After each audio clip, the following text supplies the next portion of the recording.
Fin ಫ್ಯಾಕ್ಟ್ಸ್ಗೆ ತಮಗೆಲ್ಲರಿಗೂ ಸ್ವಾಗತ. ಸೋಮವಾರ ಯಾವ ರೀತಿಯಾಗಿತ್ತು ಮಾರ್ಕೆಟು, ಅದೇ ರೀತಿಯಾಗಿ ನಾಳೆ ನಿಫ್ಟಿನಲ್ಲಿ ಎಕ್ಸ್ಪೈರಿ ಆಗಿರುತ್ತೆ, ಯಾವ ರೀತಿಯಾಗಿರುತ್ತೆ ಹೋಗುತ್ತೆ ಅಂತ ನೋಡೋಣ. ಗ್ಯಾಪ್ ಡೌನ್ ಓಪನಿಂಗ್ ಅಂತ ಸುಮಾರು ಜನ ಕಾಮೆಂಟ್ ಮಾಡಿದ್ರಿ ನೆನ್ನೆ ಮಾಡಿದಂಥ ವೀಡಿಯೋಗೆ. ಶುಕ್ರವಾರದ ಫಿನ್ ಫ್ಯಾಕ್ಟ್ಸು ನೆನ್ನೆ ಬಂದಿತ್ತಲ್ವ. ಸೊ ನೀವು ಹೇಳಿದಾಗೇ ಗ್ಯಾಪ್ ಡೌನ್ ಓಪನಿಂಗ್ ಕೂಡ ಆಯಿತು ಇವತ್ತು. ಆದರೆ ಮಾರ್ಕೆಟ್ನಲ್ಲಿ ರಿಕವರಿ ಬಂತು, ತುಂಬ ಒಳ್ಳೆಯ ರೀತಿயான ರಿಕವರಿ ಬಂದು ಮೇಲ್ಗಡೆ ಕ್ಲೋಸಿಂಗ್ ಆಗಿದೆ. ಅದಕ್ಕೆ ಪಾಸಿಟಿವ್ ಆಗಿ ಕಾಂಟ್ರಿಬ್ಯೂಟ್ ಮಾಡಿದಂಥ ಸೆಕ್ಟರ್ ಅಂದರೆ I T sector. I T sector ಯಾಕೆ ಈಗ ಪಾಸಿಟಿವ್ ಆಗ್ತಾ ಇದೆ? ರುಪಿ ಸಾರ್ವಕಾಲಿಕ ಕುಸಿತಕ್ಕೆ ಬಂದಿದೆ ಅಲ್ವಾ, 96 ರೂಪಾಯಿ 35 ಪೈಸೆ 36 ಪೈಸೆ ಆಸ್ಪಾಸಲ್ಲಿ ಕ್ಲೋಸಿಂಗ್ ಆಗಿದೆ. ಸೊ ವೀಕೆಸ್ಟ್ ಲೆವೆಲ್ಗೆ ಬಂದು ಕ್ಲೋಸಿಂಗ್ ಆಗಿದೆ. ಇವರು ಡಾಲರಲ್ಲಿ ವ್ಯವಹಾರ ಮಾಡ್ತಾ ಇರ್ತಾರೆ. ಇಲ್ಲಿ ಸಂಬಳ, ಇಲ್ಲಿ ಕೆಲಸಗಳು, ಇಲ್ಲಿ ರೆಂಟ್, ಆಫೀಸಿಂದು ಎಲ್ಲದೂ ಕೂಡ ರುಪಿನಲ್ಲಿ ನಡೀತಾ ಇರುತ್ತೆ. ಸಹಜವಾಗಿಯೇ ರುಪಿ ವೀಕ್ ಆದರೆ ಐ ಟಿ ಸೆಕ್ಟರ್ಗೆ ಅದು ಪಾಸಿಟಿವ್ ನ್ಯೂಸ್. ಆದರೆ ಯಾವ ಸೆಕ್ಟರ್ಗೆ ಇದು ನೆಗೆಟಿವ್ ನ್ಯೂಸ್ ಆಗುತ್ತೆ? ಬ್ಯಾಂಕಿಂಗ್ ಸೆಕ್ಟರ್ಗೆ. ಯಾಕೆಂದರೆ ದೇಶದ ರುಪಿನಲ್ಲಿ ಜನ ಡೆಪಾಸಿಟ್ ಮಾಡ್ತಾ ಇರ್ತಾರೆ, ಇವರು ಸಾಲ ಕೊಡ್ತಾ ಇರ್ತಾರೆ. ಸೊ ರುಪಿ ವೀಕ್ ಆಗುವಂಥದ್ದು ಬ್ಯಾಂಕಿಂಗ್ ಸೆಕ್ಟರ್ಗೆ ಅಷ್ಟು ಒಳ್ಳೆಯದಲ್ಲ ಎಕನಾಮಿ ಪರ್ಸ್ಪೆಕ್ಟಿವಿಂದ. ಆದರೆ ಇವತ್ತು ಒಂದು ಕಾಂಟ್ರರಿಯನ್ ಡಿಸಿಷನ್ ಬಂದಿದೆ. ಅಂದರೆ ಏನು? ಪ್ರೈವೇಟ್ ಬ್ಯಾಂಕ್ಗಳ ಸ್ಟಾಕ್ಗಳು, ಅದು ICICI ಬ್ಯಾಂಕ್ ಆಗಿರ್ಬೋದು, ಕೋಟಕ್ ಬ್ಯಾಂಕ್ ಆಗಿರ್ಬೋದು, ಇದೆಲ್ಲ ಪಾಸಿಟಿವ್ ಆಗಿತ್ತು. ಅದೇ ನೀವು PSU ಬ್ಯಾಂಕ್ಗಳನ್ನ ನೋಡೋದಾದರೆ SBI ಆಗಿರ್ಬೋದು, ಅದೇ ರೀತಿಯಾಗಿ ಬೇರೆ PSUಗಳು ಯಾವುದು ನಿಫ್ಟಿ ನೆಕ್ಸ್ಟ್ 50ನಲ್ಲಿದೆ, ಅದೆಲ್ಲ ತುಂಬ ದೊಡ್ಡ ಕರೆಕ್ಷನ್, 1%ಗಿಂತ ಜಾಸ್ತಿ PSU ಬ್ಯಾಂಕ್ ಇಂಡೆಕ್ಸ್ ಬಿದ್ದಿತ್ತು. ಸೊ ಇಷ್ಟೆಲ್ಲದ್ರ ಮಧ್ಯದಲ್ಲಿ ಓವರಾಲ್ ದಿನ ಅಂತ ನೋಡಿದ್ರೆ ಮಾರ್ಕೆಟ್ ಹೌದು ನಿಫ್ಟಿ ಫ್ಲಾಟ್ ಆಗಿ ಎಂಡ್ ಆಗಿದೆ. ಶುಕ್ರವಾರ ಯಾವ ರೀತಿ ಎಂಡ್ ಆಗಿತ್ತೋ ಅದೇ ಲೆವೆಲ್ಗೆ ಬಂದು ಎಂಡ್ ಆಗಿದೆ. ಬಟ್ ಇವತ್ತು ನಾವು ಎಲ್ಲಿ ಓಪನ್ ಆಗಿ ಎಲ್ಲಿಗೆ ಬಂದ್ವಿ ಅನ್ನೋದನ್ನು ನೋಡೋದಾದರೆ ಒಂದು 250 ಪಾಯಿಂಟ್ಸ್ಗಳ ಒಂದು ರ್ಯಾಲಿ ಅಲ್ವಾ. 25,500 ಕೂಡ ನಾವು ಬ್ರೇಕ್ ಆದವರು, ನಾವು 25,400 ತನಕ ಹೋದವರು 650 ತನಕ ಬಂದಿದ್ದೀವಿ. ಸೊ ಆ ಒಂದು 250 ಪಾಯಿಂಟ್ಸ್ಗಳ ಒಂದು ಅಪ್ ಮೂವ್ಮೆಂಟ್ ನೋಡಲಿಕ್ಕೆ ಸಿಕ್ತು ಇವತ್ತು. ಹಾಗೆಯೇ ಗಿಫ್ಟ್ ನಿಫ್ಟಿ ಕೂಡ ತುಂಬ ಪಾಸಿಟಿವ್ ಆಗಿ ತೋರಿಸ್ತಾ ಇದೆ. ಸದ್ಯಕ್ಕೆ 23,782 ನಡೀತಾ ಇದೆ. ಹಾಗಾದರೆ ಏನಾದರೂ ಪಾಸಿಟಿವ್ ಆಗಿರುವಂಥ ಸುದ್ದಿಗಳು ಬಂದಿದೆಯಾ ಅಂದರೆ ಖಂಡಿತ ಬಂದಿಲ್ಲ. ಆದರೆ ಒಂದು ಸುದ್ದಿ ಇದೆ, ಅದನ್ನ ಹೇಳ್ತೀನಿ. ಏನು? ಇವತ್ತು FII DII ಇಬ್ಬರು ಕೂಡ ಬೈ ಮಾಡಿದ್ದಾರೆ, ದೊಡ್ಡ ಪ್ರಮಾಣದಲ್ಲಿ ಬೈ ಮಾಡಿದ್ದಾರೆ. ಯೂಶಲಿ ಮಾರ್ಕೆಟ್ನಲ್ಲಿ ನೋಡಿ, ಆಫ್ಟರ್ ಅ ಲಾಂಗ್ ಟೈಮ್ FIIಗಳು ಬೈಯರ್ಸ್ ಆಗಿ ಕನ್ವರ್ಟ್ ಆಗ್ತಿದ್ದಾರೆ. ಅಂದರೆ ಅಲ್ಲೋ ಇಲ್ಲೋ ಒಂದು ನಂಬರು ಬೈ ಮಾಡ್ತಾ ಇರೋದು ಕಾಣಿಸ್ತಾ ಇದೆ. ಹಿಸ್ಟಾರಿಕಲಿ ಈ ಡೇಟಾನ ನೀವು ನೋಡ್ಕೊಂಬರೋದಾದರೆ ಯಾವ್ಯಾವಾಗ ಕಂಟಿನ್ಯೂಸ್ ಆಗಿ ಸೆಲ್ ಮಾಡಿ FIIಗಳು ಒಂದು ನಿಧಾನಕ್ಕೆ ಬೈಯಿಂಗ್ ಕಡೆ ಸೆಂಟಿಮೆಂಟ್ ಚೇಂಜ್ ಆದರೂ ಅಂದರೆ ಅದು ಒಂದು ಮಾರ್ಕೆಟಿಗೆ ಸ್ಟೆಬಿಲಿಟಿ ಕೊಟ್ಟಿರುವಂಥ ಉದಾಹರಣೆಗಳಿದೆ. ಹಾಗಾದರೆ ಇದು ಕನ್ಫರ್ಮ್ ಆಗಿ ಹೋಗಿದೆಯಾ, ಸ್ಟೆಬಿಲಿಟಿ ಕೊಡ್ತಾ ಇದ್ದಾರೆ FIIಗಳು ಅನ್ನೋದು ತುಂಬ ಅರ್ಲಿ ಆಗ್ತಾ ಹೋಯಿತು. ಇದು ಟ್ರ್ಯಾಪ್ ಕೂಡ ಮಾಡುವಂಥ ಸಿಚುವೇಶನ್ ಆಗಿರ್ಬೋದು. ಯಾಕೆಂದರೆ ಚಾರ್ಟ್ಸ್ ಆ ರೀತಿ ಒಂದು ಇಂಡಿಕೇಶನ್ನ ಕೊಡ್ತಾ ಇದೆ. ಸೊ ಕ್ರೂಡಲ್ಲಿ 112 ತನಕ ಹೋಗಿದ್ದಂಥ ಕ್ರೂಡು 109ಕ್ಕೆ ಬಂದಿದೆ, ಅದು ಮಾರ್ಕೆಟಿಗೆ ಒಂದು ಪಾಸಿಟಿವ್ ನ್ಯೂಸ್.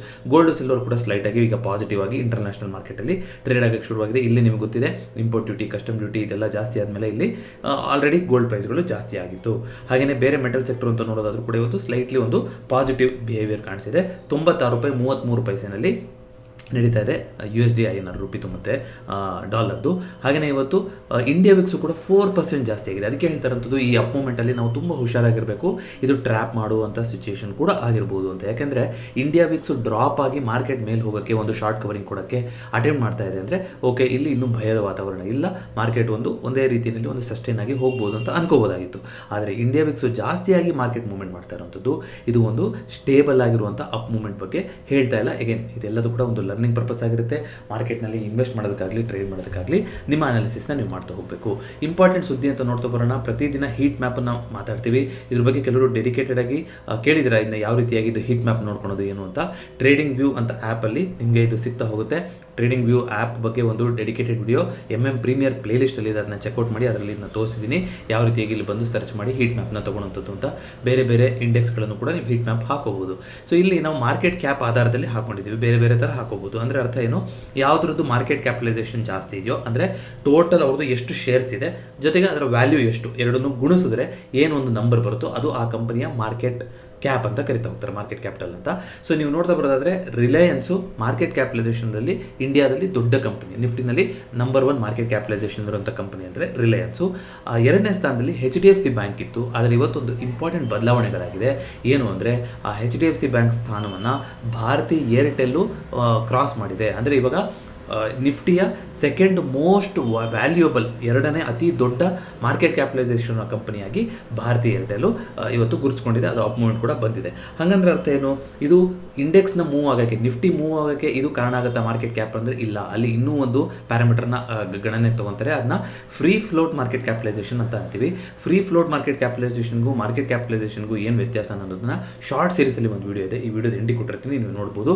ಅಂದರೆ ನಿಫ್ಟಿ 1 ಪಾಯಿಂಟ್ ಮೂವ್ ಆಗೋಕ್ಕೆ ಯಾವ ಸ್ಟಾಕು ಯಾವುದು ಒಂದು ಮೇಲೆ ಹೋದರೆ ಜಾಸ್ತಿ ಆಗುತ್ತೆ ಅನ್ನೋದನ್ನು ನಿರ್ಧಾರ ಮಾಡುವಂಥದ್ದು free float market capitalisation. Free float market capitalisation ಆಧಾರದಲ್ಲಿ ನಂಬರ್ 1 ಸ್ಥಾನದಲ್ಲಿರುವಂಥ ಕಂಪನಿ ಅಂದರೆ ಅದು HDFC ಬ್ಯಾಂಕ್ ಆಗಿದೆ, ನಂತರ ರಿಲಯನ್ಸ್ ಆಗಿದೆ. ಆದರೆ ಬರೀ ಮಾರ್ಕೆಟ್ ಕ್ಯಾಪಿಟಲೈಸೇಷನ್ ಅಂತ ಮಾತಾಡೋದಾದರೆ ರಿಲಯನ್ಸು, ಅದರ ನಂತರ ಭಾರತಿ ಏರ್ಟೆಲ್ ಬಂದಿದೆ. ಸೊ ಇವತ್ತು ಟೆಕ್ ಮಹೀಂದ್ರ ಅಂತ ಕಾಣಿಸುತ್ತೆ 4.34% ಅಮೌಂಟ್ ಬಂದಿರೋದ್ರ ಮೂಲಕ ನಿಫ್ಟಿ 50ಯ ಟಾಪ್ ಗೇನರ್ ಆಗಿದೆ. ಹಾಗೆಯೇ ಟಾಟಾ ಸ್ಟೀಲಲ್ಲಿ 3.29% ಸುಮಾರು ದಿನದಿಂದ ಒಂದೇ ರೇಂಜಲ್ಲಿ ನಿಂತಿದೆ. ಅದೇ ರೀತಿಗೆ ಪವರ್ ಗ್ರಿಡಲ್ಲಿ 3%, NTPCನಲ್ಲೂ ಕೂಡ ಇವತ್ತು 1% ಕರೆಕ್ಷನ್ ಬಂದಿದೆ. ಆಟೋ ಸೆಕ್ಟರ್ ಕೂಡ ಸ್ವಲ್ಪ ರೆಡ್ ಆಗಿತ್ತು. ಇದೆಲ್ಲ ಇವತ್ತಿನ ಟಾಪ್ ಲೂಸರ್ಗಳಾಗಿತ್ತು. ನಿಫ್ಟಿ ನೆಕ್ಸ್ಟ್ 50 ಜಾಸ್ತಿನೇ ರೆಡ್ ಸ್ಟೋರಿ ಹೇಳ್ತಾ ಇದೆ. ನೀವು ನೋಡೋದಾದರೆ ಎಲ್ಲ ಒಂದು PSU ಬ್ಯಾಂಕ್ಗಳು ಏನು ಮಾತಾಡಿದ್ವಿ, union bank, PNB, Canara bank, ಇದೆಲ್ಲದೂ ಕೂಡ ಒಂದು ನೆಗೆಟಿವಿಟಿ ಬಂದಿತ್ತು.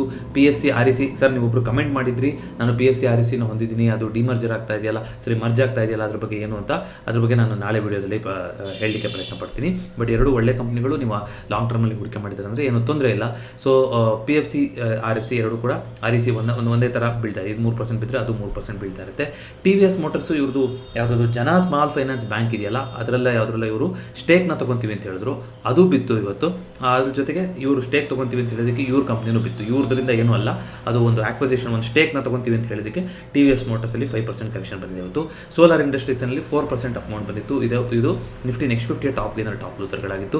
ನಿಫ್ಟಿ ಚಾರ್ಟನ್ನು ಕ್ವಿಕ್ಕಾಗಿ ನಾವು ನೋಡ್ಕೊಂಬರೋದಾದರೆ ಈ ಒಂದು ಝೋನ್ ಏನಿದೆ 23,800 ಅಂತ ನಿನ್ನೆ ಕೂಡ ಮಾತಾಡ್ಕೊಂಡು ಹೋಗಿದ್ವಿ, ಅದು ಈಗಲೂ ಕೂಡ ಇಂಟ್ಯಾಕ್ಟ್ ಆಗಿದೆ ಅಲ್ವಾ. 23,800 ಇದ್ರ ಮೇಲ್ಗಡೆ ಹೋದರೆ ಮಾತ್ರ ನಾವು ನೋಡ್ತಾ ಹೋಗಬೇಕು. ಅಲ್ಲಿ ಹೋದ್ರೂ ಕೂಡ 23,800 24,000 ಅದೊಂದು ಇಂಪಾರ್ಟೆಂಟ್ ಝೋನ್ ಆಗ್ತಾ ಹೋಗುತ್ತೆ. ಇಲ್ಲಿ 23,350 200 ಈ ಒಂದು ಲೋ ಏನು ಮಾಡಿತ್ತು, ಇವತ್ತು ಕೂಡ ಆ ಲೋನ ಬಂದು ಟೆಸ್ಟ್ ಮಾಡಿದೆ. ಇದು ಇಂಪಾರ್ಟೆಂಟ್ ಲೋ ಆಗ್ತಾ ಉಳಿತಾ ಹೋಗುತ್ತೆ ಮಾರ್ಕೆಟ್ಗೆ. ಇದನ್ನೇನಾದ್ರು ಬ್ರೇಕ್ ಆಯಿತು ಅಂದರೆ ಮಾರ್ಕೆಟ್ ನೆಗೆಟಿವ್ ಆಗ್ತಾ ಹೋಗುತ್ತೆ. ಇವತ್ತು ಕೂಡ ಅಲ್ಲಿ ಅಟೆಂಪ್ಟ್ ಮಾಡಿ ಮೇಲ್ಗಡೆ ಹೋಗಿದೆ. ನಾಳೆನೂ ಇದೇ ರೇಂಜಲ್ಲಿ ಎಕ್ಸ್ಪೈರಿನ ಮುಗಿಸೋ ಥರ OI ಡೇಟಾ ಹೇಳ್ತಾ ಇದೆ. ನೋಡೋಣ ಏನು ಮಾಡುತ್ತೆ ಮಾರ್ಕೆಟ್, ಏನಾದ್ರು ಒಂದು ಸಸ್ಪೆನ್ಸ್ ಕೊಡುತ್ತಾ, ನಾಳೆ ಕೆಳಗಡೆ ಬೀಳುತ್ತಾ ಏನು ಕತೆ ಅಂತ. ಯಾಕಂದರೆ ನೋಡಿ OI ಡೇಟಾ ನೋಡ್ಕೊಂಬರೋದಾದರೆ ಇವತ್ತಿನ ಇದರಲ್ಲಿ ಇನ್ನೂ ಅಪ್ಡೇಟ್ ಆಗಿಲ್ಲ. ಇಲ್ಲಿ ನೀವು ನೋಡೋದಾದರೆ FIಗಳು ಕೂಡ 2,813 ಕೋಟಿನ ಬೈ ಮಾಡಿದ್ದಾರೆ. DIಗಳು ಕೂಡ 2,682 ಕೋಟಿನ ಬೈ ಮಾಡಿದ್ದಾರೆ. ಹಾಗಾಗಿ ಮಾರ್ಕೆಟ್ ಕೂಡ ಪಾಸಿಟಿವ್ ಆಗಿತ್ತು. ಹಾಗೆಯೇ OI ನೋಡ್ತಾ ಬರೋದಾದರೆ ನಾಳೆಗೆ 23,500 ಒಂದು ಒಳ್ಳೆ ರೀತಿಯಂಥ ಬಿಲ್ಡಪ್ ಆಗಿದೆ. 23,400 500 ಇಲ್ಲೆಲ್ಲ ಲಾಸ್ಟ್ ಮೂಮೆಂಟಲ್ಲಿ ಲಾಸ್ಟ್ 2 ಅವರ್ಸ್ 3 ಅವರ್ಸಲ್ಲಿ ನೀವು ನೋಡ್ತಾ ಬರೋದಾದರೆ ಅಲ್ಲಿ ಸ್ವಲ್ಪ ಕಮ್ಮಿನೇ ಮಾಡ್ಕೊಂಡಿದ್ದಾರೆ. ಬಟ್ ನಿಮಗೆ ಇವತ್ತು ಸಸ್ಟೈನ್ಡ್ ಆಗಿ ಬಂದಿತ್ತು ಗ್ರೋತ್, ಸ್ಟಾರ್ಟಿಂಗ್ ಅವರ್ಸಿಂದನೂ ಬಂದಿತ್ತು. ಅಂದರೆ ಯಾವ ಮಟ್ಟದಲ್ಲಿತ್ತು ಅದಿಷ್ಟು ಕಮ್ಮಿ ಆಗಿರುತ್ತೆ, ಯಾಕೆಂದರೆ ಇಲ್ಲಿಂದ ಇಲ್ಲಿಗೆ ಶಿಫ್ಟ್ ಕೂಡ ಆಗಿರುತ್ತೆ ಪೊಸಿಷನ್ನು.